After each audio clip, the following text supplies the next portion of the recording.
Si t'es attaquant et que tu te mets pas des objectifs, c'est qu'il faut changer de poste. C'est quoi l'objectif, 15 buts? Ouais, c'est ça.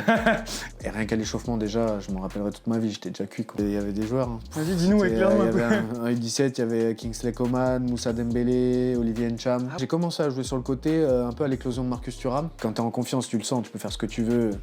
Tu vois, ma saison à Châteauroux, il y a des matchs où j'étais dégueulasse, mais tu sais que tu vas en avoir une. On joue l'Ajax à domicile. On fait 2-2 et je marque un penalty à la 95e minute. Tu vois. Pression sur le penalty? Ouais, un peu quand même. Un peu quand même. Surtout que l'été avait été compliqué parce que j'avais été un peu sollicité aussi. Partir, pas partir, tu vois, c'était un peu compliqué. Le coach en plus il me met capitaine. Du coup, il me propose une prolongation. Je suis plus à l'aise, moi, déjà, sur la surface. T'as parlé des célébrations, on a parlé de ça, là. Est-ce que t'en as d'autres, un peu, célébrations dans ta carrière? Bah, ils m'ont sorti de ce pétrin, entre guillemets. Ouais. Il faut gueuler et qu'il faut gueuler en anglais. Déjà, gueuler, c'était pas facile, alors qu'en plus, il faut gueuler en anglais. Tu te dis, putain. Je sais pas si les gens ils se rendent compte, mais 350 matchs, 92 buts. Les reprises de volée, il faut attendre que le ballon il soit le plus bas possible. C'est qui le plus fort que t'as vu sur un terrain de foot? Bonjour à tous, bienvenue dans un nouvel épisode de VM1 Podcast. Très heureux de vous retrouver. Aujourd'hui, nouvel épisode, le football. J'ai la chance de recevoir un attaquant, il sort d'un doublé. Il joue à Dunkerque. Thomas, welcome to VM1 Podcast. Merci.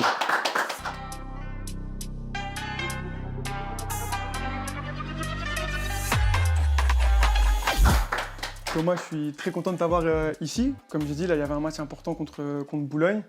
T'as mis un petit doublé, t'es pas loin d'aller chercher le meilleur buteur, t'es à 3-4 buts. Comment se passe un petit peu la saison et est-ce que tu peux revenir un peu sur ce match avec nous?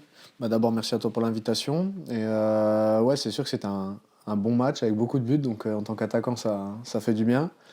Puis même pour l'équipe, parce qu'on traversait une période difficile, donc, puis même pour les supporters, c'est un match important, un derby. Et avec notre période difficile, justement, on avait à cœur de se racheter. Donc c'est vrai que cette victoire, avec ce score en plus, tombait à pic. Quoi. Ouais. Là, j'ai vu que tu as été élu joueur du mois en plus là, aujourd'hui. Ouais. Là, pour remettre du contexte pour ceux qui nous écoutent, on est fin avril, il reste 2 matchs. Est-ce que tu peux revenir avec nous un petit peu sur cette saison à Dunkerque, l'équipe? C'est ta première saison à Dunkerque. Ouais. Tu t'es plutôt bien adapté, comme on le disait, tu as loupé 5 matchs au début. Ouais. Donc parle-nous un petit peu de cette saison à Dunkerque, du club et comment ça s'est passé pour toi. Bah, personnellement, ça se passe relativement bien. Ouais. Je fais bien mon travail, disons, je mets mes buts.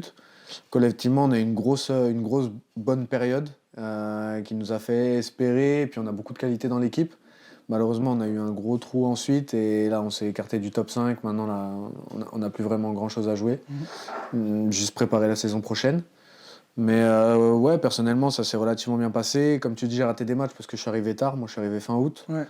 Donc il a fallu un petit moment d'adaptation au début, mais après ça s'est fait tout seul. Franchement, le projet du club, le projet du coach, il est très très intéressant. Donc c'est très facile aussi de s'adapter quand on aime le foot dans ce genre de club. C'est un club qui se structure, qui est en train de progresser de ouf et rapidement. Donc franchement, je suis très heureux d'être venu ici pour mon retour en France. Ouais. Ouais. Est-ce que tu peux juste revenir, comme j'ai dit, sur le début, quand tu arrives? C'est comment un peu d'arriver, de louper 5 matchs? L'équipe, elle est déjà faite, il y a la prépa. On sait que la prépa, c'est un moment charnière pour un athlète, pour un footballeur professionnel. Est-ce que tu es arrivé, tu as tout de suite joué? C'était compliqué sur l'aspect de terrain? Est-ce que dans le groupe, tu t'es tout de suite intégré? C'était comment? Ouais, dans le groupe, franchement, j'ai l'habitude de changer de club, donc tu prends un peu le truc et ça, c'était pas un problème. Moi, je suis arrivé une veille de match, donc automatiquement, j'ai pas joué le match d'après, j'étais sur le banc. Celui d'après, j'ai joué direct, le coach, il m'a fait confiance. Enfin non, même il y a eu un match amical avant le premier, donc je l'ai fait, je me suis explosé la lèvre, je suis sorti à la mi-temps. Donc je me suis dit bien les débuts. Mais après j'ai joué direct. C'était une période aussi compliquée parce que en fait le coach, il y a eu un coach qui est arrivé au début de la prépa. Ils ont changé pendant la prépa. Et donc le coach qui est là aujourd'hui, il est arrivé 15 jours avant le début de saison, je crois. Donc pareil, il y avait toute une reconstruction à faire, le plan de jeu, etc. Donc au début de saison, le club n'a pas été très performant. Et petit à petit, je me suis fondu dans l'équipe et après ça a commencé à rouler. Comme j'ai dit, on est arrivé sur notre période où on a vraiment bien marché. Et voilà, il fallait le temps que le projet du coach prenne forme. Quoi. Magnifique. Avant de repartir, comme je te disais avant l'épisode, on va retracer un petit peu tout ton parcours, chaque étape, etc. Comme j'ai dit, il reste 2 matchs. Tu es à 4 buts du meilleur buteur. Est-ce que, en tant qu'attaquant, en tant que compétiteur, c'est quelque chose que tu regardes ou en vrai Bah ouais, bien sûr. Après, moi, je me suis fixé un objectif perso au début de saison. J'en suis pas très loin. Donc, déjà, ce sera une satisfaction. Même si le plus important, c'est performer avec l'équipe. Mais Bien bon, évidemment. si t'es attaquant et que tu te mets pas des objectifs, c'est qu'il faut changer de poste. C'est quoi l'objectif? 15 buts? Ouais, c'est ça. 15 buts. Donc, je suis pas très loin. Ouais. Mais et évidemment, en plus, tu sors d'un doublé, tu te dis putain, en fait, mettre un doublé, Ouais, il y a moyen, tu vois. T'en mets encore 2, tu peux être pas très loin. Mais il faut pas rêver non plus. En plus, il est en pleine bourre, Ben Taïeb. Ouais. Même Mafuta, qui a 15 buts, ils sont très bons les deux. Donc, bon, évidemment, si je peux aller le chercher, je vais aller le chercher. Mais c'est pas une obsession, on va dire. Je vois, non, hyper intéressant. Donc, comme j'ai dit, par rapport à ton parcours, tu viens de Saint-Priest, de la région lyonnaise. Ouais. Comment sont un petit peu tes débuts dans la région, avec ton papa, etc. Explique. Ouais, moi j'ai commencé donc vraiment tout petit avec mon père qui coachait en fait une équipe de jeunes. Et j'avais même pas de licence, en vrai, je jouais comme ça avec les plus grands. Et bon, ça se passait quand même assez bien. Donc j'ai démarré officiellement à l'OL. Mhm. Je me rappelle plus les âges exactement, mais je devais être 6-7 ans, tu vois. À l'époque, c'était débutant. Et donc j'ai commencé le foot à l'OL. Donc tu vois, c'est pareil, ça t'apprend des bonnes bases techniques, compréhension du jeu. Malgré tout, même si on est petit, ben, t'apprends toujours plus vite que dans les villages. Donc j'ai eu des bonnes bases rapidement. En plus, on fait des tournois de ouf. Et puis dans notre génération, il y a quand même beaucoup de joueurs qu'on a retrouvés après en pro, tu vois. Donc c'est bien aussi. Après, j'ai été remercié 4-5 ans après. Donc, à quel âge à peu près, tu sais, pour comprendre? Moi, c'est les classes, moi. Ah ouais, par rapport aux classes, si tu as un souvenir. Donc j'étais en sixième, à partir de la 6e, j'étais plus à l'OL. C'est 12 ans, je crois. Ouais. 12 ans. J'ai fait ma 6e, ma 5e à Saint-Priest. Donc je jouais à Saint-Priest la semaine, etc. Et après, je suis allé au Pôle Espoir. C'est là-bas que t'étais toi aussi? Moi, j'étais au Pôle Espoir de Liévin. Ouais, c'est ça. T'as fait Pôle Espoir, ouais, c'est ça. T'as fait Pôle Espoir, donc tu connais. Donc en parallèle, j'ai joué à Saint-Priest le week-end. Et ça m'a permis un peu de m'adapter. Tu vois, moi, c'est la première fois que je quittais mes parents. C'était super dur d'ailleurs parce que c'était vraiment une période difficile pour nous, pour moi. Je pleurais tous les soirs pendant 6 mois. C'était terrible. Ouais, c'était compliqué un peu. Ouais, c'était dur. C'était vraiment dur. Mais bon, ça s'est passé et ça m'a permis après d'arriver à Sochaux, bien dans ma tête, etc. Parce que pour les gens qui ne comprennent pas, d'ailleurs, on a fait un épisode avec Tom Ducrot, je vous invite à aller le voir. Et il a fait aussi le Pôle Espoir, Ouais. Pôle Espoir de Liévin. Et il explique justement que c'est le moment où tu quittes les parents, en fait. Donc, Ouais, c'est ça. la semaine, tu es tout seul le soir dans ton lit, c'est compliqué. À 12-13 ans, Ouais. c'est des moments compliqués. Je voulais aussi remettre du contexte. Bon, tu étais à Saint-Priest. Saint-Priest, Ouais. c'est un bon club formateur. Ouais. Tu vois, t'étais pas non plus. C'était un très bon club. Ouais. Et donc, du coup, tu avais déjà signé à Sochaux en étant au Pôle Espoir. Ouais, c'est ça. Donc avant d'arriver au Pôle Espoir, donc je sais, 6e, 5e, j'avais déjà fait 5, 6 essais dans des clubs. Et j'avais signé à Sochaux avant d'intégrer le Pôle Espoir. Donc ça, pareil, c'est aussi un peu un soulagement. Parce que quand tu vas au Pôle, tu vois, ton objectif, c'est tu fais des matchs amicaux contre les clubs pro, c'est de te montrer. Alors que moi, j'étais un peu safe, entre guillemets. Et c'était vraiment plus l'aspect s'éloigner de la famille, prendre le temps de progresser, mais sans se mettre de pression. Et ça, c'était une bonne chose aussi. Et oui, Saint-Priest, pour revenir à ça, c'est un très bon club formateur, très bien suivi par les clubs pro. Il y a beaucoup de partenariats avec des clubs pro. Et il y a beaucoup de joueurs qui sont à l'OL et qui ont été formés à l'OL plus tard, qui sont passés par Saint-Priest. Ouais. Donc du coup, le Pôle Espoir, c'est la préformation. Ça te prépare un peu à arriver en centre de formation. C'est ça. Tu arrives du coup en centre de formation à Sochaux. Parle-nous un peu de ces années de formation, surtout au début un petit peu, quand tu passes du coup du pôle au centre. C'était comment? Tu étais préparé? Ouais, pareil, ça s'est fait un peu naturellement. En fait, c'est nouveau pour tout le monde quand tu arrives en U17. Donc tout le monde est dans le même truc. Tu vois, c'est pas comme si tu arrivais. Je pense que quand tu arrives en U19, c'est peut-être un peu plus difficile parce que tout le monde se connaît et tu arrives, tu es le nouveau, tu viens prendre un peu la place de quelqu'un. Alors que nous, en fait, on était tous nouveaux et ça s'est fait naturellement et on avait un super bon groupe. En plus, la génération 96. À Sochaux, on a bien performé. On a fait finale de U17, championnat de France. Ouais, j'ai suivi ça. On a gagné donc la Gambardella après. Donc tu vois, cette génération, on avait un bon groupe, tu vois. La Gambardella, bien évidemment, je veux m'arrêter un peu là-dessus parce que moi, à titre personnel, j'ai regardé le match. En plus, la finale. La finale, ouais, ok. Capitaine, il me semble. Capitaine ça, numéro 10 ou numéro 9, je sais plus. 9, mais... ouais. Et sincèrement, j'ai entendu parler de toi à ce moment-là, tu vois, pour le coup. Et c'était un bon match, vous avez une super équipe. Ouais. Parle-nous un peu de la Gambarde, justement, et ce match en finale, où pour toi c'est intéressant parce que tu joues Lyon. Ouais. Tu viens de Lyon, donc tu connaissais forcément des joueurs, ça devait être... Ouais, des joueurs avec qui j'avais joué petit, quoi. Aldo Calulu, Romain Del Castillo, il jouait avec moi à Saint-Priest. Il y en a plusieurs, quoi. Donc c'était C'était ouf, c'était un beau signe du destin, tu vois. C'est fou. Et puis la finale, extraordinaire, franchement, comme je t'ai dit, on avait un groupe de ouf, on avait une super équipe. À la suite de ça, pratiquement tous les joueurs ont signé pro. Donc pareil, tu vois, ça trompe pas. L'équipe de France, tu as eu des sélections aussi en jeune. Est-ce que c'est à ce moment-là, un peu avant, un peu après?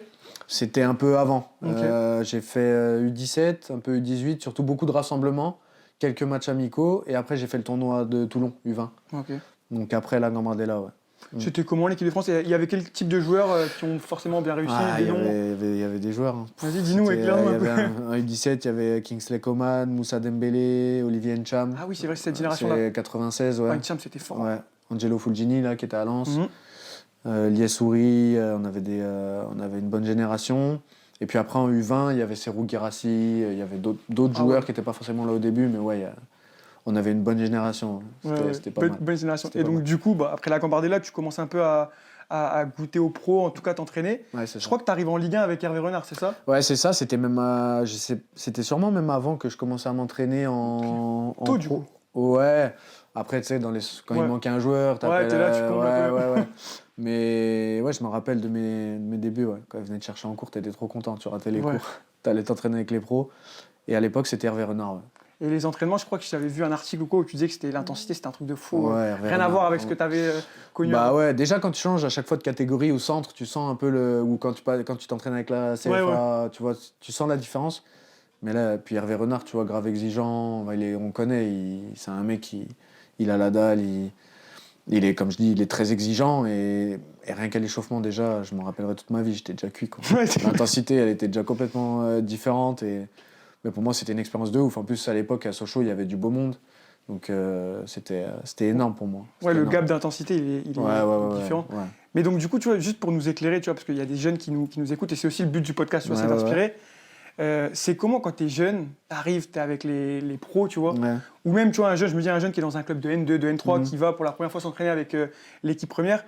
C'est quoi un peu les conseils que tu peux donner? Et toi, c'était comment ton expérience? Parce que moi, par exemple, à titre personnel, tu arrives, tu joues avec l'équipe première, tu rates 1 ou 2 contrôles, ça te regarde mal, ça commence à te crier dessus. C'est dur mentalement. Toi, comment tu as géré ça un petit peu? Ouais, c'est vrai que après, c'est ça aussi l'exigence et c'est ça qui te forge. Donc déjà, c'est pas de le prendre à cœur. Parce que sur le terrain, il y a des mecs, c'est vrai que des fois, ils peuvent te rentrer dedans, même si t'es jeune, ils en ont rien à faire. Mais les mecs, en fait, c'est des compétiteurs. Et si toi, t'es compétiteur aussi, bah, tu feras pareil en fait quand tu auras 30, 35 ans avec les plus jeunes et ça les aide en fait, c'est ça. 100%. Ouais. Après, un conseil, c'est d'être très respectueux, de se faire petit entre guillemets, mais pas sur le terrain, tu vois. Mais il faut pas parler, bien bosser. Et ça, je sais que les plus âgés entre guillemets, ils aiment les jeunes qui bossent et qui charbonnent. C'est top. J'ai fait mes recherches un peu. Bon, tu as fait plusieurs saisons avec Sochaux, en Ligue 2, etc. Beaucoup de matchs. Ouais. J'ai noté plusieurs matchs, mais ton premier match en pro, c'est contre Clermont. Ouais. Et ton premier but en pro, c'est contre Clermont. Donc, qu'est-ce qui se passe avec Clermont qui fait que. Je te jure, les deux premiers, c'était. Et les deux à Clermont en plus. Ouais. Les deux à Clermont, donc c'était. C'est vrai que avec mes parents, à chaque fois que je joue à Clermont, c'est spécial. Là, encore cette année, quand on est allé à Clermont, tu vois, direct ma mère, elle me dit tu vas marquer. Bon, j'ai pas marqué malheureusement, mais c'est vrai qu'on s'en rappelle et c'était marquant quoi. C'était marquant. Et c'était comment du coup ce premier match en pro à Clermont? C'est une sensation de feeling. Ouais, en fait, après tu te dis putain c'est extraordinaire, mais sur le coup, bah, tu te rends pas compte parce qu'en fait c'est la suite logique en fait. Et c'est comme quand tu commences à t'entraîner en pro, bah tu te rends pas compte que ça y est, t'as passé ce cap-là parce qu'en fait, je sais pas comment expliquer, mais je vois ce que tu veux dire. Tu profites pas vraiment parce que tu te dis maintenant je veux plus. T'es pas conscient, l'humain il veut toujours plus. Tu veux toujours plus. Mais avec du recul et quand tu t'en rappelles, c'est magnifique. Et puis l'année d'après, je marque un super but en plus. C'est un beau signal. Il est comment ce premier but en pro? C'est une talonnade de Flo Tardieu qui est à Saint-Étienne. Je suis un peu excentré sur la droite et je sais pas ce qui me prend parce que je mets une frappe côté vraiment très fermé. Je mets une grosse frappe barre en 30. Incroyable. Ouais. Magnifique. Bernard Denis, puis cette année je lui mets mon premier but aussi à Bernard Denis. Ah bah. Il y a plein de choses comme ça. Là, des petits signes et tout, c'est fou. Et j'ai noté aussi un match contre Evian, donc c'est la première tifu en pro. Ouais. Et là tu prends carton rouge. Ouais. Des fois quand... Explique-nous un peu comment c'est arrivé. Je te jure, la veille, je sais pas si Flo il s'en rappelle, mais Flo Tardieu, donc on est au resto, pas la veille, 2-3 jours avant. Et il me dit, imagine, tu prends un rouge pour ton premier... On se voyait un peu l'équipe, tu vois. Ouais. Et il me dit, imagine, tu prends un rouge pour ton premier match. Ah, il t'a Je fait dis, la blague. Si tu me racontes, j'ai jamais pris un rouge Avant, j'avais jamais pris un rouge. Hein. Et là, 2 cartons jaunes, je me fais avoir par Sorlin à l'époque, je sais pas si Ça me parle, tu ouais. te rappelles. Il m'a eu, tu vois, je vais dans le contact, lui il tombe, 2e carton jaune. T'en as pris un premier tôt dans le match. Ouais, et là je prends le 2e, donc tu vois, le jeune un peu trop fougueux. Mais bon, après aujourd'hui, je m'en rappelle et c'est cool à raconter. C'est une tu anecdote, vois. quoi, ouais. Puis le coach, il a été cool. Après, il y a eu un match de coupe, donc j'ai pas joué. Il m'a remis titulaire après. Ouais, il m'a pas stoppé dans ma lancée, tu vois. T'en as eu d'autres plus tard dans ta carrière, des cartons rouges? Ouais, j'en ai eu pas mal, ouais. Pas mal. Ouais, j'en ai eu 3 ou 4 quand même. Ah Hein. ouais. J'en ai pris un cette année.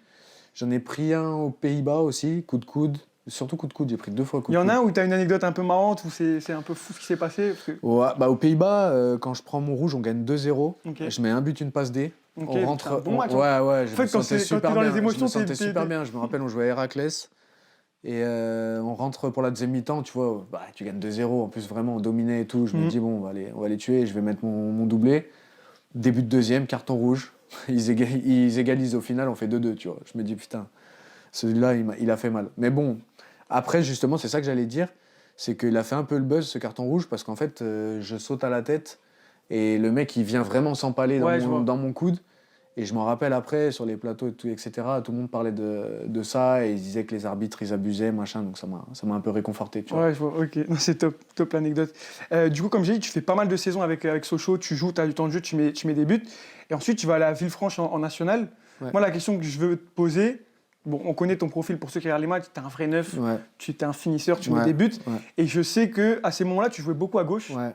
Est-ce que ça a joué ce fait de le poste, tu vois? Ouais. Bah, en fait, j'ai commencé à jouer sur le côté, un peu à l'éclosion de Marcus Thuram. Parce que lui, du coup, le coach, il me voulait moi. Parce que moi, j'étais capitaine. Et Marcus, il commençait à être vraiment bon. Donc, il nous voulait tous les deux. Donc, il a fait un choix. Donc, déjà, en la finale de la Gambardella, j'ai joué sur le côté, tu vois. Et donc, quand je suis arrivé en pro, bah, les coachs, ils me voyaient un peu plus sur le côté. Donc j'ai commencé à jouer sur le côté, et puis moi je suis un profil, quand je jouais sur le côté, je charbonnais, tu vois, je défendais beaucoup, je suis pas le mec qui va faire des passements de jambes, des trucs comme ça, moi ballon, je centre ou je vais devant le but.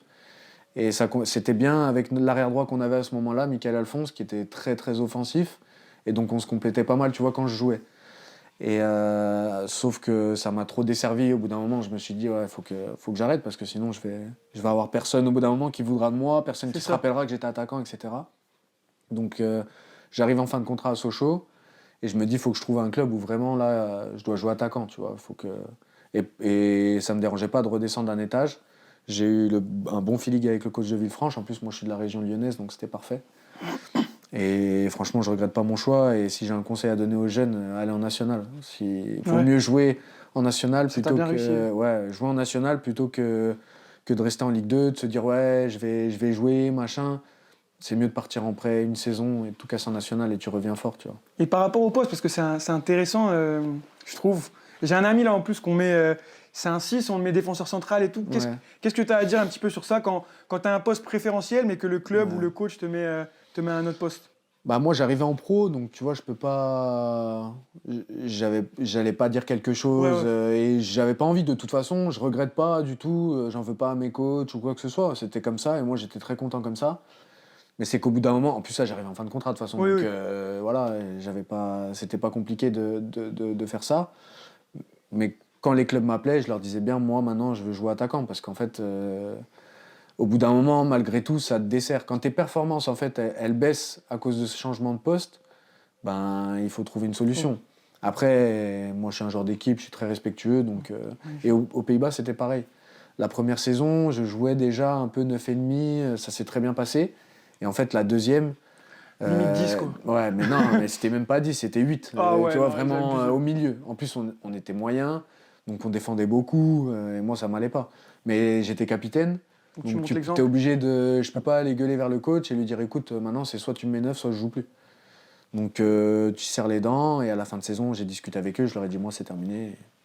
Donc voilà, il faut faire les choses comme il faut et avec du respect. Et après, les coachs, les directeurs sportifs, c'est pas des fous non plus. Hein. Si tu leur parles correctement et que tu expliques les choses, je pense que la plupart ils comprennent.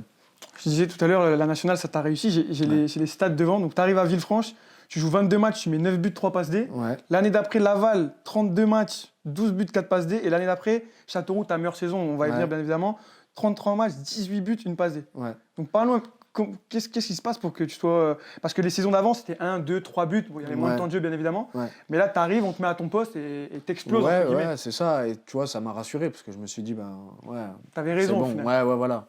Et c'est vrai qu'à Villefranche, directement, ça s'est bien passé. C'était ma première saison, malgré tout, en tant que titulaire, parce qu'à Sochaux, j'étais dans la rotation, j'ai fait des matchs titulaires, mais j'étais pas titulaire indiscutable. Et donc ça m'a fait du bien, et voilà, je me suis mis en jambes, j'ai commencé à marquer, et puis après, j'ai trouvé mes repères, et c'était parti, quoi. Quand un neuf il commence à marquer, ça s'enchaîne. Hein. Ouais, ça s'enchaîne. Puis quand t'es en confiance, tu le sens, tu peux faire ce que tu veux. Tu vois, ma saison à Châteauroux, il y a des matchs où j'étais dégueulasse, mais tu sais que tu vas en avoir une. Tu sais que tu vas en avoir une. Même à la fin, tu restes focus parce que tu sais que ça va venir. Et ça venait, j'ai des buts en tête où le match il était vraiment difficile. Et puis je marquais à la dernière minute et on gagne 2-1, tu vois. C'est comme ça, c'est le rôle d'attaquant. C'est pas toujours facile parce que des fois tu participes moins au jeu ou tu te fais rentrer dedans, etc. Mais un but, ça peut changer ton match, tu vois. Le poste d'attaquant, il est différent des autres. Il faut être. Parce que c'est intéressant parce que je trouve que tu as une mentalité vraiment collective. Tu es vraiment un joueur d'équipe, etc. Tu mets l'équipe avant. Mais je pense aussi que le numéro 9, c'est un poste où il faut être aussi égoïste, tu vois. Bah, bien sûr, évidemment, tu es obligé de penser au but. Puis, en fait, c'est mentalement que parfois c'est dur de rester concentré. Tu vois, des fois tu touches pas beaucoup le ballon, ça commence à être un peu relou, etc. Mais dans ma tête, je me dis, non, en fait, faut rester focus. Et dans le match, si t'en as une, tu tues, tu vois. Sur ces années-là de 3-4 clubs, enfin ces 3-4 années en national où tu mets beaucoup de buts, est-ce que tu as en tête un doublé ou un triplé, un match où vraiment qui t'a marqué un petit peu, où tu t'es senti voler, où tu étais dans la zone, entre guillemets? Ouais, bah c'est à Châteauroux, franchement, j'ai eu une période. Ça a enchaîné. Hein. Ouais, ça a enchaîné, ça venait toujours sur moi. J'ai en tête un match contre le Red Star, en plus, j'étais grave malade. Je savais même pas si j'allais jouer, etc. 2 minutes, le ballon il me tombe dessus dans la surface, j'en mets un. En deuxième mi-temps, pareil, un centre, tu vois, je suis au bon endroit, le ballon il vient, 2, c'était dingue. Et pareil, j'ai mis un triplé aussi contre Créteil. Franchement, il y a tout qui roulait, Il y a des périodes comme ça où c'est ça en tant qu'attaquant. Mais par contre, il y a des périodes où c'est difficile aussi. Et là, il faut faire le dos rond et se dire qu'il y a des bonnes périodes qui arrivent et qu'il faut juste continuer de travailler, quoi. T'en as eu dans ta carrière un peu des périodes ta dernière saison, je pense, avec Almer, où t'étais en 8, donc c'est différent. Ouais, mais... c'était encore différent, mais des périodes vraiment où je marquais t'es pas neuf longtemps. Et tu marquais pas, Il y en a pas. eu. Non, il y en a pas trop eu en vrai. C'était. Non, pas trop. Parce que moi, je suis pas un mec qui met en fait beaucoup de doublés ou beaucoup de triplés. Je mets surtout. Tu vois, cette saison, bon, j'en ai mis 2 de doublés, mais c'est surtout un but, donc automatiquement, tu marques sur plus de matchs. Après, tu as toujours des périodes où je marque pas pendant 4-5 matchs, mais ça reste. Ça va. C'est rien ça. Ouais, mais quand tu mets un but, je suis curieux de savoir, quand tu mets un but, voire un deuxième, est-ce que tu as toujours cette mentale de hey, j'ai envie d'en remettre un et tu es toujours connecté au jeu? Parce que moi, j'ai un de mes meilleurs amis, Timothée Nkada, avec qui on a fait un épisode. Pareil, je vous invite à aller le voir. Et j'ai des discussions avec lui et il me dit j'en mets un, j'en mets 2, mais limite j'en veux encore plus. Bah justement, tu vois, lundi, t'en mets un, t'en mets 2. Je me dis putain, il me faut le triplé, tu vois, toujours, t'en veux toujours plus. Et j'espère que tous les attaquants, ils en veulent plus. Si t'en mets 1 ou 2 et que tu te dis coach, c'est bon, j'ai fait, non, justement, tu te dis, tu vois, aller chercher un triplé pour un attaquant, c'est quand même énorme. Donc quand t'en mets 1, 2 assez tôt dans le match en plus, tu te dis, ouais, il y a moyen. Quand tu marques au bout de 5 minutes, tu te dis, aujourd'hui peut-être que ça va rouler, tu vois. Ouais, c'est top. Et ce qui m'a marqué un petit peu quand je regardais ton parcours, les années et tous les stats, c'est que, comme je t'ai dit, tu commences à Villefranche, tu fais une bonne saison pleine, tu marques. Ouais. Derrière, tu changes de club, tu vas à Laval, pareil, avec un peu plus de buts. Ouais. Derrière, pareil, avec Châteauroux, avec encore plus de buts, saison de fou.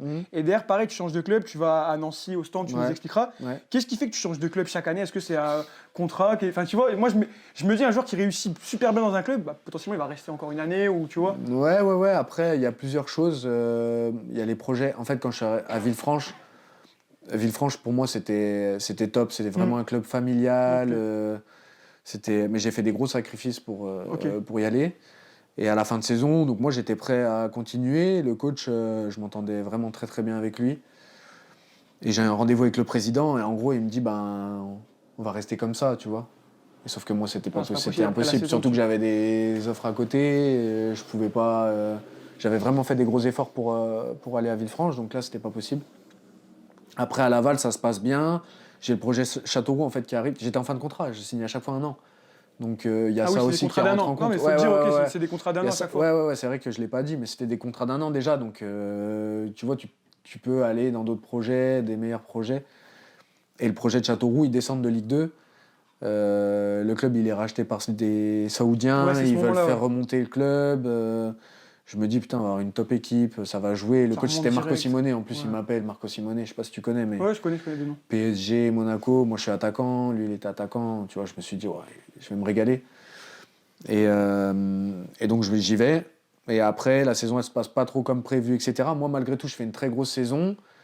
Et voilà, après, j'ai voulu valoriser la saison. C'était compliqué aussi à Châteauroux, la prépa, etc. Donc j'ai Nancy qui arrive. Nancy aussi, je me rapproche de chez moi parce que ma femme allait de Montbéliard, de Sochaux. Et j'étais pas trop loin. Pour nous, c'était une belle opportunité. Le coach, je le connaissais. Il y avait aussi ce truc avec Ostende, D1 belge.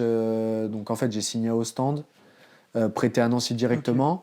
L'objectif, c'était ensuite d'aller au Ostende. Donc pour moi, c'était un bel objectif, tu vois, de côtoyer une D1 en Europe, c'était top. Donc il y a tout ça qui fait qu'à chaque fois j'ai changé, mais à Almérie par exemple, j'ai fait une bonne saison et je suis resté après. Ouais, bien évidemment. Nancy, comment ça se passe du coup à Nancy? Bah du coup, comme je te dis, à la base, moi je suis en contact avec Nancy. Ostende, c'est un club satellite. Enfin, je sais pas lequel est satellite duquel, ouais. Mais et en gros, ils me disent, bah nous, on veut que tu signes au Ostende, prêté à Nancy. L'objectif plus tard, c'est d'aller au Ostende. Donc pour moi, c'était cohérent, c'était bien, pour mon évolution personnelle, c'était cool. Et ça s'est pas passé comme prévu. On descend sportivement avec Nancy. Le club a été repêché plus tard. Et Ostende, le club a fait faillite. Donc en fait, ça s'est vraiment pas déroulé vraiment pas comme je voulais. Et au final, je me retrouve Nancy. En fait, le club savait pas s'ils allaient être repêchés, etc. Donc moi, Nancy, c'était terminé. Donc je me retrouve à Ostende. Ostende, pareil, compliqué. Donc ils veulent pas forcément de moi. Il y a aussi Andrew Young qui revient à Ostende. Donc ils avaient des attaquants. Profils, ouais. Et donc moi, je voulais partir. Parce que je sentais que ça allait être compliqué, je voulais pas me mettre dans une situation bizarre. Moi j'ai 2 enfants, tu vois, je voulais vraiment sécuriser le truc. Je peux pas bouger non plus comme je veux, je voulais que ça se fasse assez rapidement. Et en fait, on est en contact avec Almérie. J'étais déjà en contact après Châteauroux, parce qu'ils voulaient que j'y aille déjà quand ils étaient en D2. Ça s'était pas fait, et en fait le directeur sportif, il a continué de m'écrire toute la saison, il m'a demandé comment ça allait, il m'appelait, etc. Et fin de saison, il se trouve qu'il monte en D1. Donc pour moi, extraordinaire. Il me rappelle, il me dit nous on te veut toujours, même en D1, on veut que tu viennes, j'adore le profil, etc. Et donc ils m'ont sorti de ce pétrin, entre guillemets. Ouais. C'est une super ligue là, la D1. Tu peux nous en parler un peu le niveau là-bas parce que franchement, on n'a pas trop de visibilité en France, on sait pas trop ce qui se passe là-bas. En France, on connaît pas trop, et eux ils connaissent pas trop en France non plus, tu vois, c'est dingue, mais pour moi c'est top. Ça se rapproche un peu de l'Angleterre au niveau de la ferveur. Les stades ils sont tous pleins, tous pleins. Les mecs c'est des fous, il y a des fans de dingue. Et tu vois, tous les clubs, ils ont des chansons quand tu rentres sur le terrain, c'est incroyable. Ouais, incroyable. Pour moi qui venais de National, c'était un truc de dingue. Et puis en plus, je fais ma première saison, je mets 11 buts. Donc c'est quand même top. Pour moi, c'était une expérience extraordinaire. Jouer à l'Ajax, Feyenoord, c'était ouf. Et puis tu sens que dans l'arrivée au stade, dans la préparation, t'as ton costume, tu vois, il y a plein de petits trucs qui font que tu touches à un bien meilleur niveau. Et c'est autre chose, quoi. C'est la Ligue 1, quoi. En fait, c'est pareil. Est-ce qu'il y a des matchs du coup qui t'ont marqué? T'as mentionné Ajax, Feyenoord, des joueurs où tu t'es dit ah ouais là c'est le niveau Ligue des Champions, Europa League, etc. Ouais, il y a des matchs qui m'ont marqué. Déjà mon premier but à Utrecht. Non, mon premier but c'était pas à Utrecht, mais notre première victoire parce qu'on a un début de saison catastrophique. Et je marque, c'est à Utrecht, on gagne 2-0. Tu vois, Utrecht un gros club aussi quand même. Oui. Et le match le plus marquant, même je pense pour l'histoire du club, c'est on joue l'Ajax à domicile. On fait 2-2 et je marque un penalty à la 95e minute, tu vois. Genre en gros pour légaliser le 2-2, donc pour moi c'était ouf, la ville et tout, c'était pression sur le penalty. Ouais, un peu quand même. Là franchement c'était une expérience de ouf. Puis après pareil, jouer dans les stades Feyenoord, Ajax, c'est dingue. J'avais lu que le 10e but, tu l'avais apprécié différemment des autres. Ouais. En plus, c'était pareil dans un stade, tu vois, où il y avait une grosse ferveur, un club que j'aimais bien, Go Ahead Eagles. Et je me rappelle un centre, la tête et tout, je me rappelle comme si c'était hier. Ouais. Et ouais, ça m'avait... Sur la barre des 10 buts pour un attaquant. Pour un attaquant, elle est marquante. Tu te dis, putain, ouais, j'ai fait une bonne saison. Ouais, tu ouais. vois, quand tu mets 10 C'est vrai, buts c'est pour vrai. un attaquant, tu peux être relativement satisfait. Et pour moi, après la galère d'avant, de l'été, je me dis, putain, tu mets 10 buts là dans ce championnat, c'est top. C'est top. Et tu parles beaucoup de la ferveur des stades, etc. Ouais. Toi, comment tu le vis? Est-ce que c'est quelque chose qui va te galvaniser? Est-ce que des fois, il y a cette notion de stress? En termes de feeling, c'est comment de jouer dans ces stades-là? Non, moi, c'est vraiment pas du stress. Franchement, je suis pas du tout stressé, Ok. vraiment jamais. Et justement, même, ça me fait sourire. Tu vois, quand je rentre dans un stade, que je vois la ferveur et tout, ça me fait sourire à chaque fois, je m'en rends compte. Mais c'est vraiment un truc qui galvanise. Ouais. Et des fois, même encore plus à l'extérieur. Ouais, à l'extérieur, Quand c'est un peu contre toi et tout, tu vois, ça... avec l'adrénaline. Ouais. Et t'as du succès justement encore plus qu'à l'extérieur, quand c'est chaud. Je sais ça pas si t'insulte j'ai et marqué tout. plus de buts à l'extérieur. C'est vrai que cette saison, je pense que j'en ai mis plus à l'extérieur, tu vois, par exemple. Après, c'est pas forcément Ouais. pour ça, mais... Non, mais c'est intéressant. Ouais. C'est vrai que même aux Pays-Bas, j'en marquais beaucoup à l'extérieur. Nous, on avait un petit stade, tu vois, c'était pas pareil. Quand t'allais jouer, même Heerenveen, Utrecht, AZ Alkmaar, c'est des gros Ouais, il y stades. a des différences entre eux. Ouais, c'est vraiment bien. Du coup, cette deuxième saison, la saison dernière, Ouais. plus compliquée, où il y a une descente à la fin, comme on a dit un petit peu, ils te mettent plus. En fait, comme tu as dit, première saison, ils te font jouer 9,5. Ouais. Deuxième saison, ils te font redescendre encore un petit peu. Ouais, c'était... En fait, on jouait avec 2 attaquants la première saison. Et la deuxième, ça a changé de coach et lui, il jouait à 3. Donc, moi, il m'a fait redescendre en dessous. Au début, non, pas trop. Et après, ils ont recruté un attaquant, moi, je joue en dessous. Et du coup, compliqué. Surtout que l'été avait été compliqué parce que j'avais été un peu sollicité aussi. Partir, pas partir, tu vois, c'était un peu compliqué. Le coach, en plus, il me met capitaine. Du coup, il me propose une prolongation. Donc, il y avait pas mal de choses dans ma tête. Et au final, tout ça, ça se règle un peu à la fin du mercato. Où donc je pars pas, je prolonge. Et tout ça, ça a peut-être joué inconsciemment. Du coup, je me blesse un petit peu au début septembre. Okay. Donc tu vois, c'est tout des petites choses qui font que dans ta préparation mentale, parce que je pense que c'est très important la préparation mentale, peut-être que ça m'a un peu perturbé. Et en plus de ça, le poste, moi, honnêtement, ça m'allait pas. Après, comme j'ai dit, je me plains pas et voilà, je fais ce que je peux et c'est tout. En plus, j'étais capitaine, donc tu vois, comme je t'ai dit, je peux tu dois pas... montrer l'exemple. Mais après, quand t'es numéro 9, on te fait jouer 8. Ouais, c'est pas comme si... On demande de décrocher aux défenseurs centraux et tout. Non, j'ai pas regardé les matchs, mais du coup, t'étais comment en 8? Est-ce que t'arrivais justement, parce que sur un poste, c'est dur un 8. Non, franchement, moi, j'étais pas... Après, il y a des matchs où ça s'est bien passé, mais... Mais c'était pas dans ton registre. Non, pas du tout. C'était vraiment pas facile. Surtout qu'il y avait des mecs derrière qui jouaient pas, qui, eux, c'était leur poste. Tu prenais la place de potentiellement quelqu'un qui a joué toute sa vie à ce poste-là. Et puis moi, j'avais aussi envie de jouer attaquant. Donc c'est plein de choses qui font que la saison a été moyenne. Il y a aussi mes performances, hein, on va pas se cacher. Même si j'étais à ce poste, j'ai quand même fait 1 ou 2 matchs attaquant et j'ai pas forcément été étincelant. Donc il y a plein de choses. Il y a aussi mes performances, tu vois. Il faut être objectif. Et le brassard, du coup, quand même, être capitaine d'une équipe, c'est quelque chose, je pense, dans une carrière. Toi, tu l'as vécu comment d'avoir cette responsabilité-là? Moi, j'avais été un peu surpris déjà. Ouais. Parce qu'à l'étranger, aux Pays-Bas, il n'y a pas beaucoup d'étrangers qui sont capitaines. Même à l'étranger en général, souvent, c'est des locaux. Hein. Il y en a un peu, mais pas trop. Et après, moi, j'ai fait ce que je fais d'habitude. Tu vois, je suis pas un mec qui parle énormément. J'essaye plus de montrer l'exemple dans les actes. Tu vois, comme je t'ai dit, je suis assez généreux. Donc, puis quand tu es devant, tu es généreux, tu amènes un peu l'équipe avec toi. Et puis petit à petit, j'ai commencé à prendre un peu plus de place dans le vestiaire automatiquement parce que j'étais obligé. En plus en anglais, donc il fallait... T'as progressé, j'ai vu une interview en anglais, franchement, là, t'es bien maintenant. Ouais, non, franchement, j'ai vite assimilé le truc. Après, quand t'es obligé... t'as pas le choix. Bah ouais, t'es obligé. Donc, puis on avait quand même pas mal de Français dans l'équipe, donc ça aide aussi. Okay. Mais non, la langue, ça n'a pas trop été un problème. Mais bon, quand même, tu vois, quand il faut gueuler, qu'il faut gueuler en anglais. Déjà, gueuler, c'était pas facile, alors qu'en plus, il faut gueuler en anglais. Tu te dis, putain. Mais non, c'était quand même pour moi, ça m'a beaucoup apporté. Et mes 2 années aux Pays-Bas, à l'étranger, ça m'a transformé, je pense. Incroyable. Justement, je disais, j'ai vu cette interview en anglais que tu as faite et justement, tu étais triste pour le club, pour toi, mais aussi pour les supporters parce que tu disais qu'eux, ils ont fait le taf jusqu'au bout. Ouais. Donc, c'est quoi un petit peu, même si c'était un petit stade, un petit club, les fans là-bas, c'était comment? Non, franchement, c'était top. C'était top. Nous, on avait un stade de 5000 places. C'était tout autour, tu vois. Donc, il y avait quand même ce truc d'enceinte. Et il y avait 5000 abonnés, en fait. Il y avait que des abonnés, Incroyable. donc t'imagines. En fait, Almere, pour la petite histoire, c'est une ville qui a été créée il y a 50 ans, sur l'eau. Ils ont endigué, ils ont créé une nouvelle ville. Et donc le club, il est tout récent. C'était un tremblement quand le club il est monté, c'est une anomalie, tu vois. Donc pour le club, c'était extraordinaire d'être là, de se maintenir la première saison. En plus, on a fait une bonne saison quand même.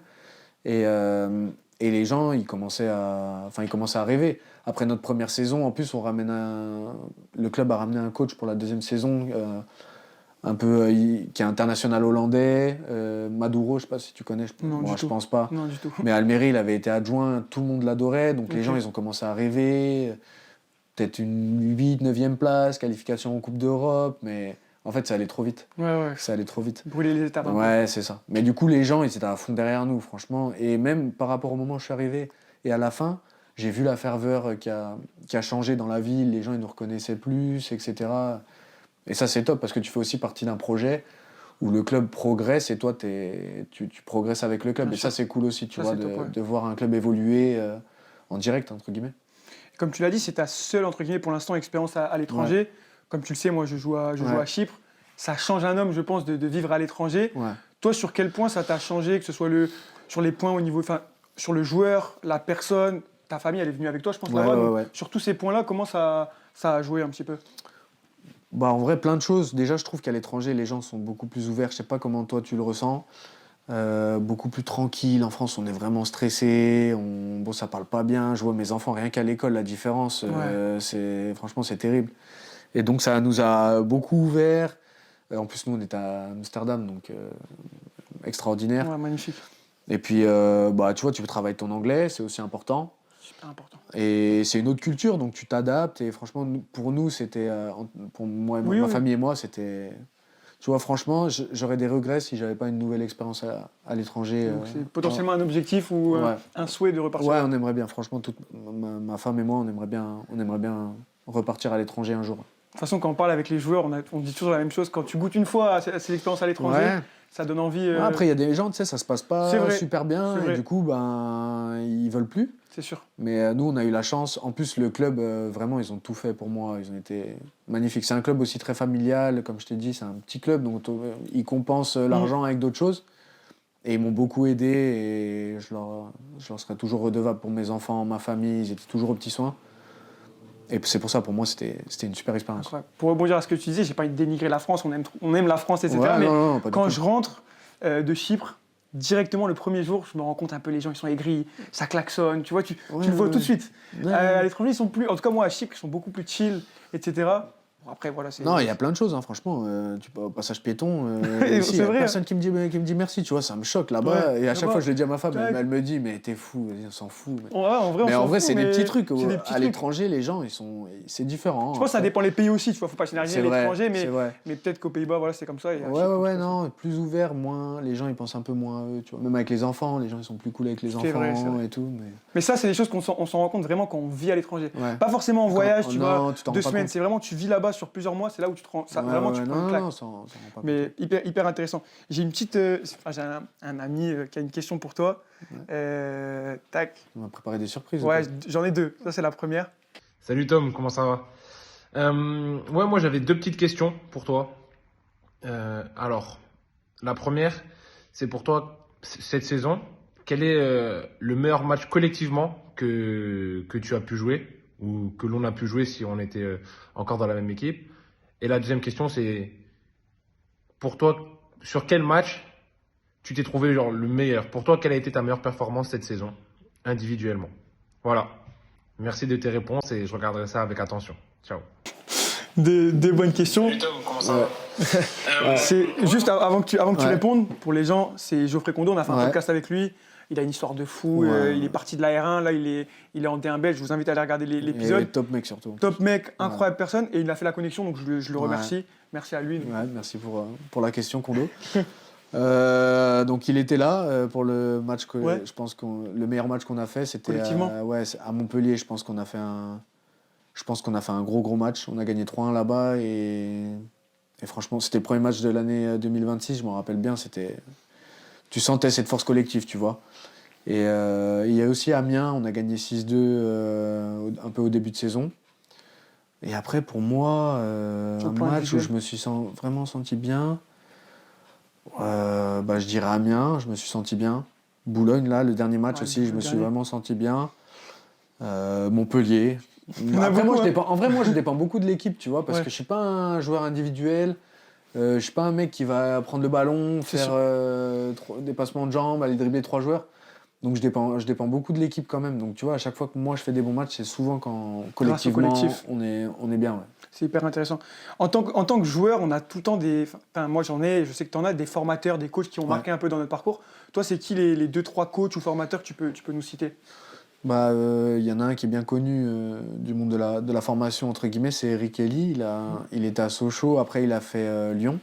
D'ailleurs, je crois qu'il a gagné la Gambardella avec Lyon, si je ne me trompe pas. Hein. C'est un spécialiste de la Gambardella.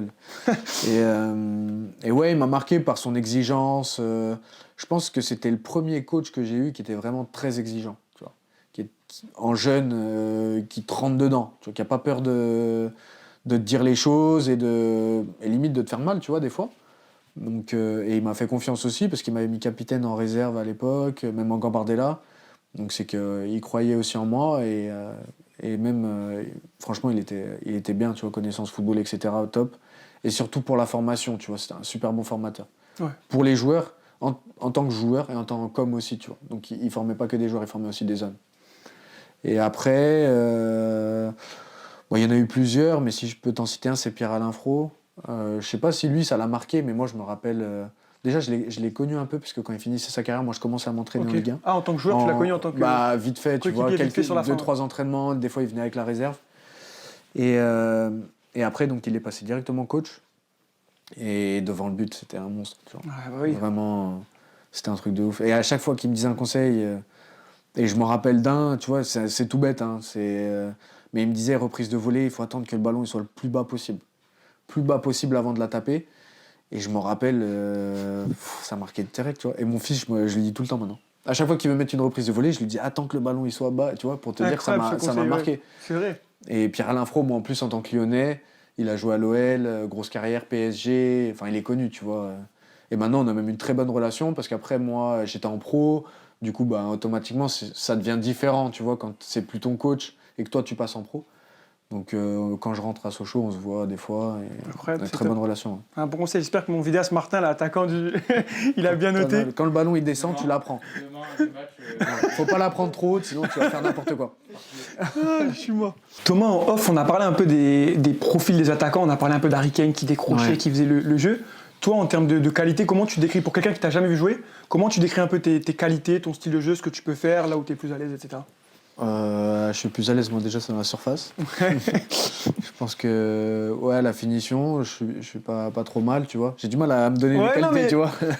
Mais devant le but, je me sens bien. Et après, moi j'aime bien être libre, tu vois, et participer au jeu. Le coach là, il me donne beaucoup de liberté, il m'inclut beaucoup dans les schémas de jeu et ça pour moi c'est important. Ça revient un peu à ce qu'on disait tout à l'heure.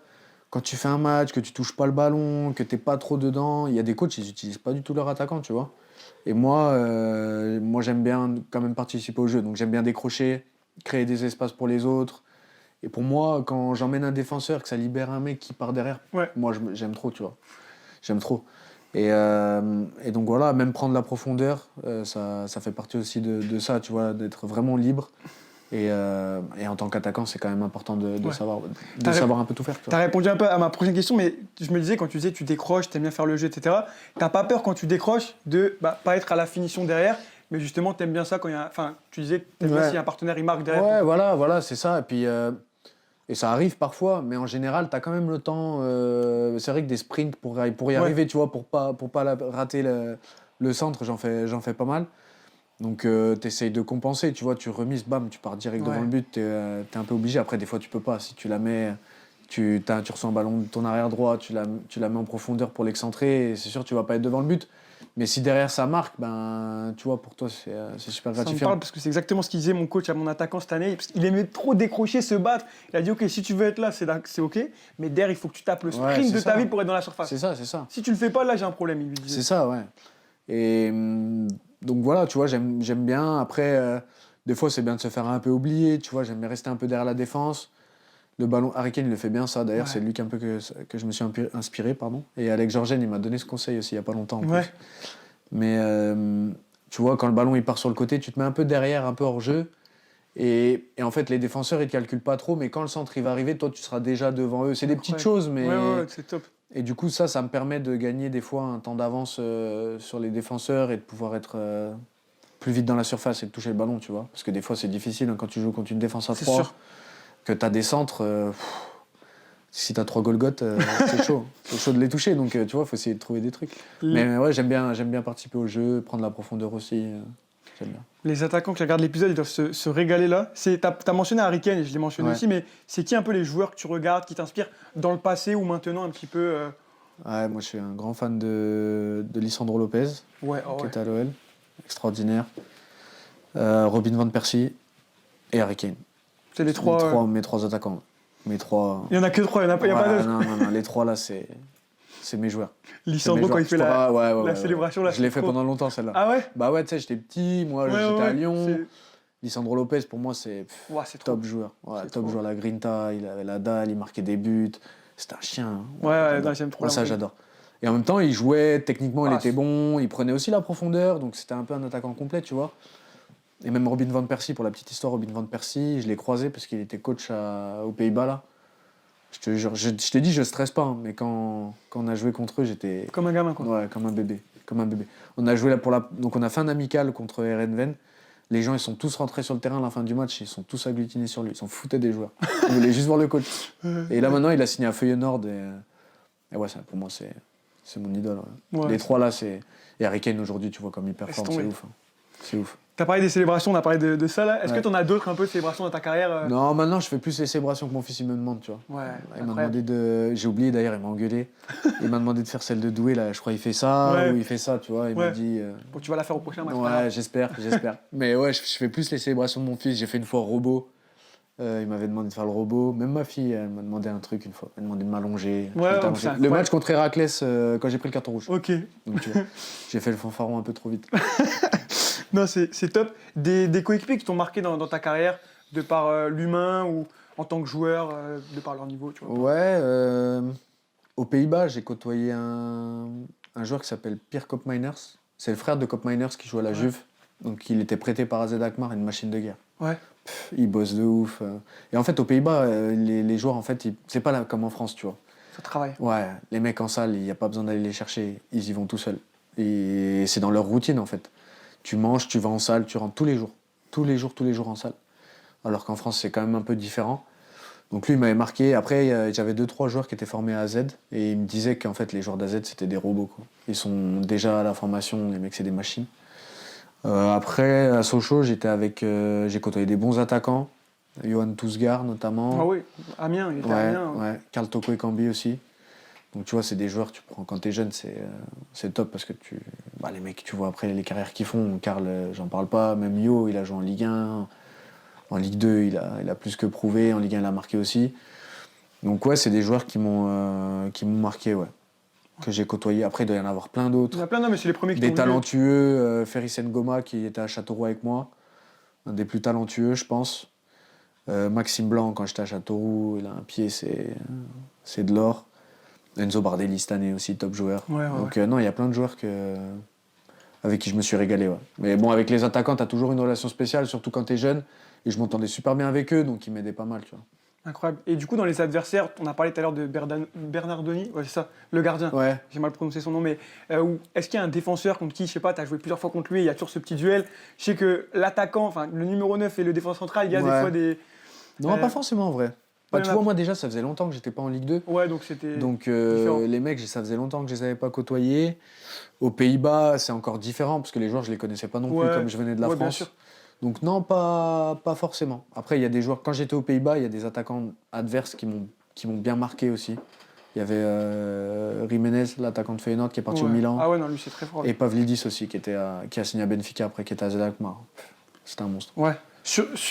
Pas en jeune, parce qu'en jeune, on a vu des cracks, mais à partir du niveau pro, c'est qui le plus fort que tu as vu sur un terrain de foot?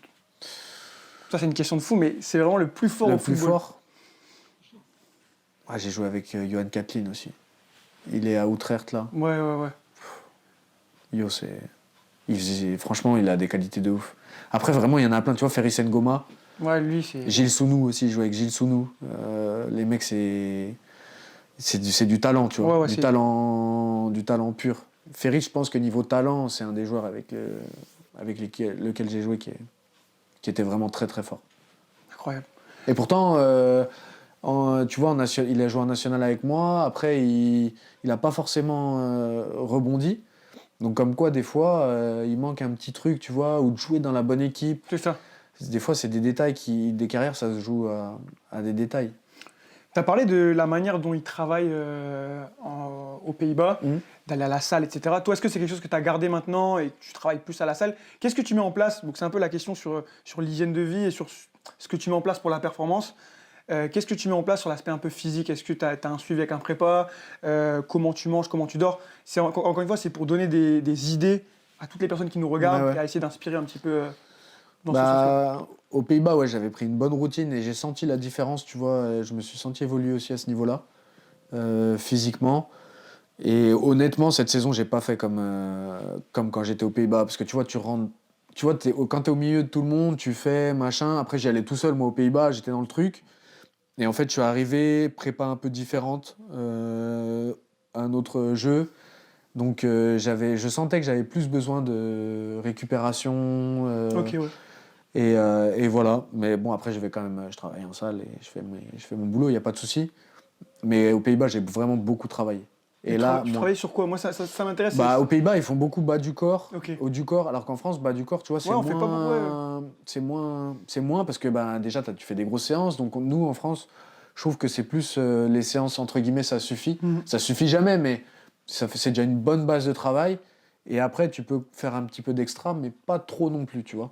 Alors qu'aux Pays-Bas, ils s'arrachaient, tu vois. Ils s'arrachaient, et c'était suivi, et les mecs se blessaient pas forcément.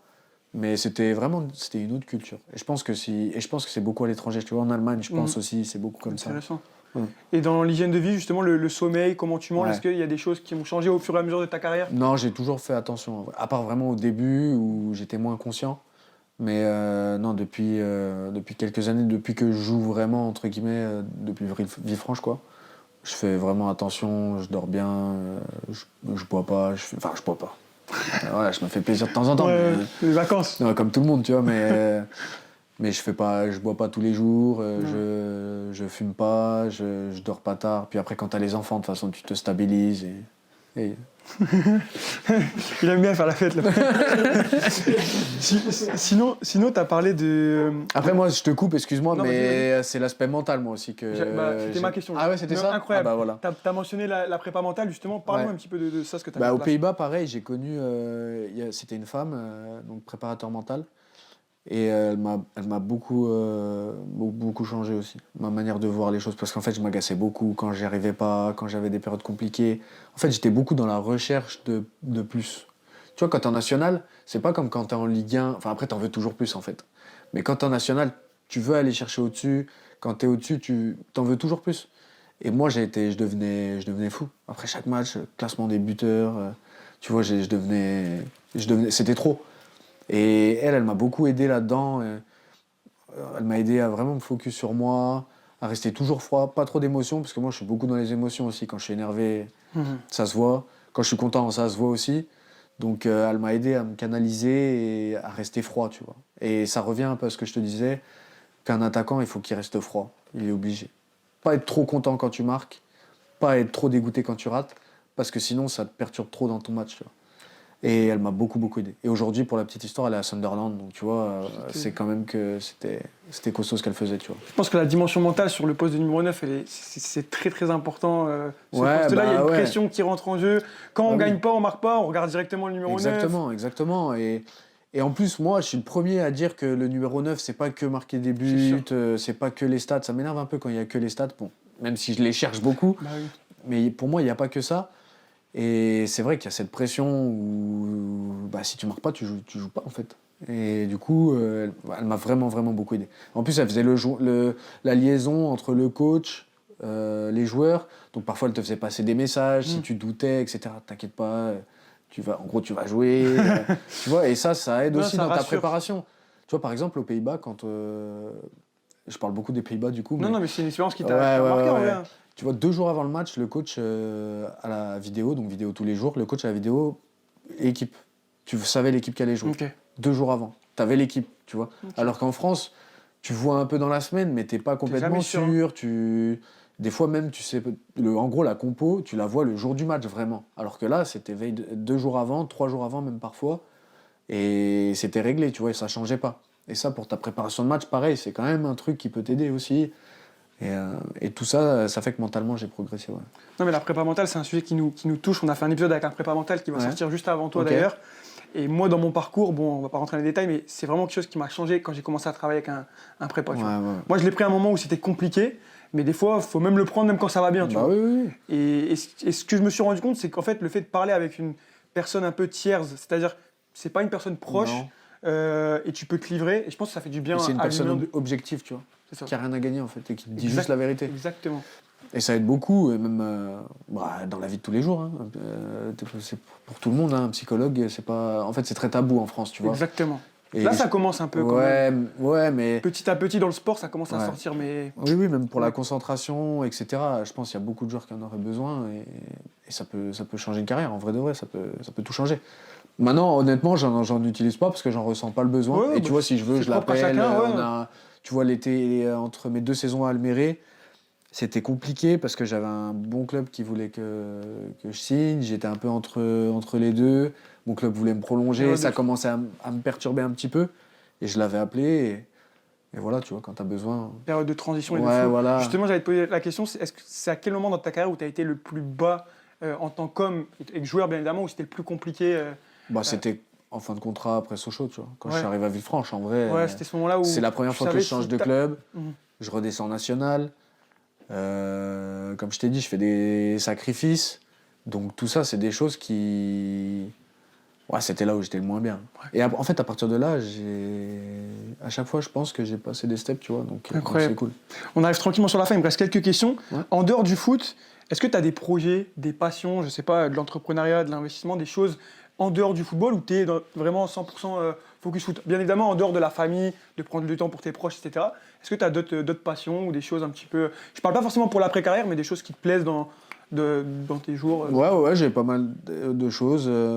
Déjà, je profite beaucoup avec mes enfants. Ouais, bien Donc j'en ai évidemment. 3. Donc, Il y a de quoi s'occuper. ouais, il y a de quoi faire. Donc je prends beaucoup de plaisir à aller voir mon fils au foot, partager des moments aussi avec ma fille, parce qu'elle est super câline et tout. Franchement, avoir une fille, c'est extraordinaire. Et après, j'ai un bébé de 2 mois, donc c'est encore différent. Donc je passe beaucoup de temps avec mes enfants. Après, j'aime bien jouer au golf. J'ai investi un petit peu et c'est vrai que ça m'intéresse. On prépare un peu l'après avec ma Bien femme. sûr. D'ailleurs, c'est les mecs dans le vestiaire, Enzo et Alex, on est beaucoup ensemble, ils me charrient parce que je fais construire une maison justement pour après, Ouais. vers Sochaux. Ouais. Et du coup, à chaque fois que je suis au téléphone, c'est le terrassier, c'est le maçon, à chaque fois il me chauffe. Ouais. Mais je suis investi, on va dire, dans ma vie. Avec ma femme, on s'investit. Ouais. C'est top. Yes, on avance. Si on fait un petit point sur ta carrière, parce que donc là, tu as 29 ans, tu vas sur les 30 ans, si je me trompe c'est pas. ça, ouais. Franchement, j'ai regardé les stats. Je sais pas si les gens ils se rendent compte, mais 350 matchs, Ouais. 92 buts et je crois 17-18 passes D. Ouais, Franchement, d'énormes statistiques. Franchement, les statistiques ils sont bons comme on a dit. ouais c'est marques pas souvent. énorme non plus. Non, mais pas c'est vraiment quand même, faut respecter quand même. Faut respecter. Tu as dit que tu avais potentiellement des souhaits de repartir à l'étranger, etc. Ouais. C'est quoi un peu pas la suite, mais les objectifs? Est-ce qu'il y a des trophées à aller chercher individuels, collectifs? Comment tu vois un petit peu la suite? C'est quoi ton mindset sur la suite de la carrière? Est-ce que tu prends un peu au jour le jour ou t'es un peu... Je prends un peu au jour le jour. Après, tu vois toujours un peu plus loin. Hein. Mais en fait, j'ai plein de choses, plein d'idées, tu vois. Enfin, je suis très ouvert. Je peux rester à Dunkerque pendant longtemps, partir. Ouais. Là, j'ai des. On parlait d'Andrew Young, il est en Indonésie. Moi, j'ai un mec avec qui je jouais aussi qui est en Indonésie. L'expérience, elle est extraordinaire. Partir aux États-Unis, partir en Australie. Ouais. Après, je fais une bonne saison aussi, donc voilà. Il y a plein de choses en fait qui. Et je suis très ouvert et j'aime plein de choses, donc Incroyable. le problème c'est que j'ai 30 ans et du coup il me reste plus assez longtemps Ouais. pour tout Bon, faire. après, t'es bien physiquement, pourquoi pas encore Non, jouer je sais pas, mais en tout cas, j'ai plein d'idées, puis j'ai de la chance d'avoir ma famille qui me suit C'est ça que j'allais dire, et ils peuvent te suivre. ouais, et qui me freinera pas. Et moi, après, je vais pas faire n'importe quoi évidemment, mais comme je t'ai dit, rester à Dunkerque pendant longtemps, vivre une dernière expérience à l'étranger, retourner aux Pays-Bas parce que j'ai kiffé. Il y a vraiment plein de choses qui me donneraient envie, tu vois. Et je vais prendre comme ça vient. Incroyable. Est-ce que tu es conscient quand même que là, tu as fait plusieurs années en pro avec beaucoup de buts? Ou est-ce que, comme on disait, en fait, les choses se passent, tu ne réalises pas vraiment, mais tu as quand même beaucoup de matchs en pro, des saisons pleines, des buts, etc. Est-ce que tu en es conscient? Parce que comme tu disais, quand tu sors de Sochaux, tu n'étais même pas sûr de retrouver un club en vrai de vrai. Est-ce que tu as pris le temps de te poser et de te dire, ouais, c'est quand même beau ce que je fais et ce que je suis en train de faire?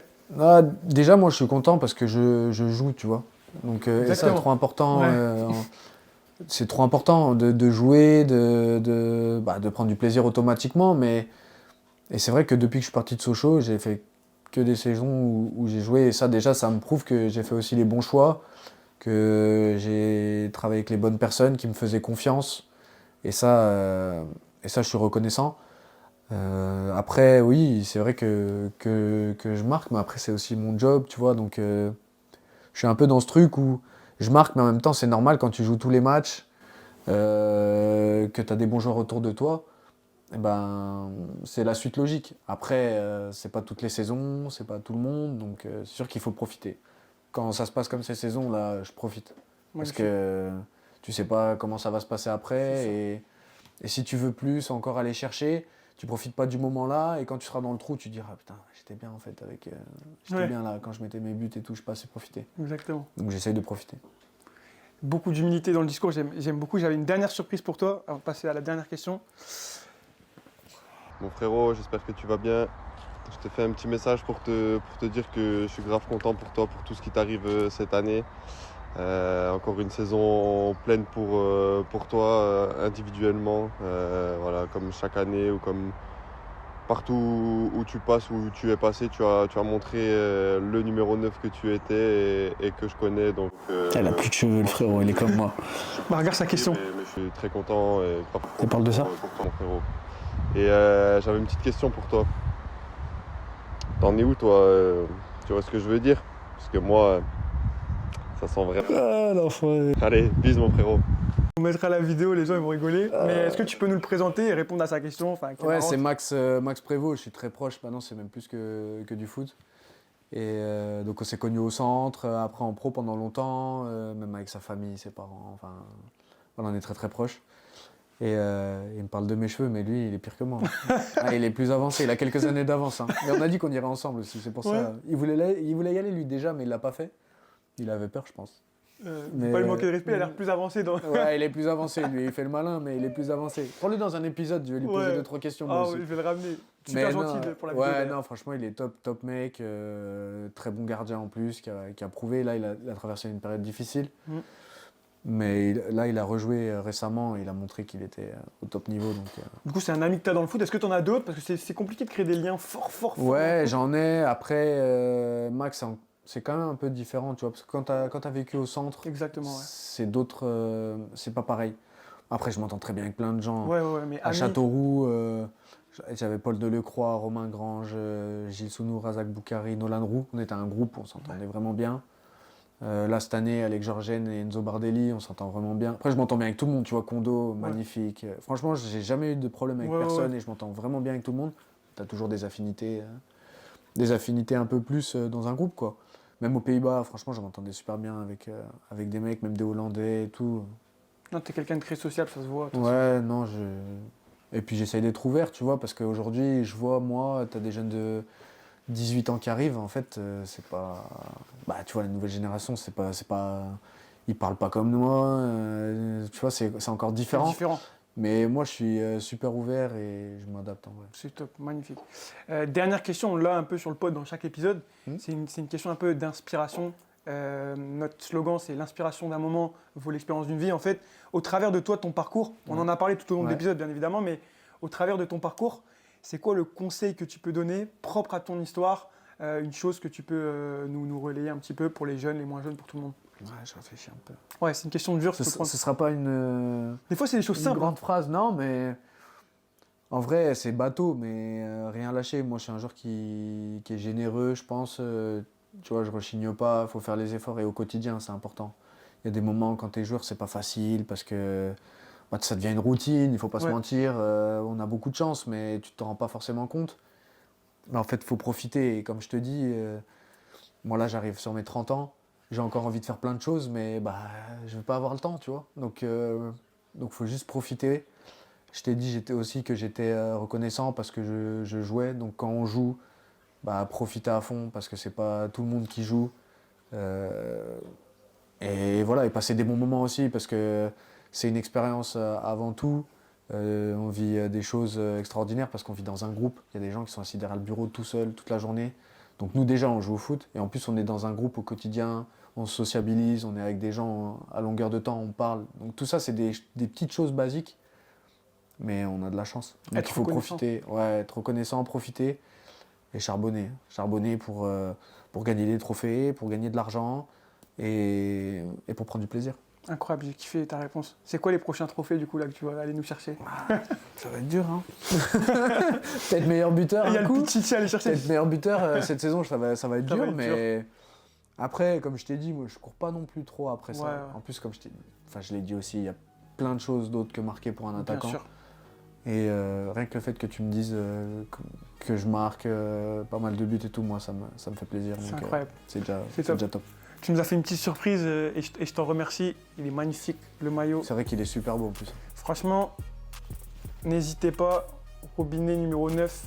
Plus beau maillot de Ligue 2. Plus beau maillot de Ligue 2 et j'espère le Pichichi. Moi j'y crois, il reste 2 matchs.